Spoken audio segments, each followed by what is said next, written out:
Good morning everyone, welcome back to my mini blog. সকালবেলা বাইরে বেরিয়ে দেখি আকাশের এই অবস্থা। সূর্যি মামা ওঠার চেষ্টা করছে কিন্তু উঠতে আর পারছে না। সবার ঘুম ভেঙে গেলেও এনার ঘুম কিছুতেই ভাঙছে না। আজকাল সকাল সকাল খালি পেটেই কাঁচা হলুদ আর একটুখানি উষ্ণ গরম জলে মধু দিয়ে খাচ্ছি। আর এই দিকে সুনীতি দি রান্নার সবকিছু জোগাড় করছিল আর আমি সবার জন্য বানাচ্ছিলাম চা। মানে দুইজন কাজ করছিল, তাদেরকেই দিয়েছিলাম। আর সকালবেলা খেয়ে নিয়েছিলাম কিছু বাদাম। তারপর ভাবলাম সবার জন্য আজকে সকাল সকাল টিফিনটা আমিই বানিয়ে ফেলি। আজকে সবার জন্য বানিয়েছিলাম পাস্তা, তাও বা আমার স্টাইলে। তারপর আবার একটুখানি চা করেছিলাম। একজন এসেছিল, এই দাদুটা মাঝে মাঝেই আসে আমাদের বাড়িতে।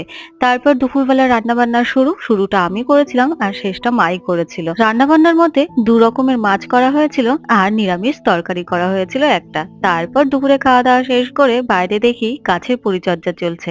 আমাদের বাড়িতে অনেকগুলো গাছ লাগানো হয়েছে, সেগুলো হচ্ছে টমেটো গাছ। বেশ ভালোই ফল ধরা শুরু হয়েছে।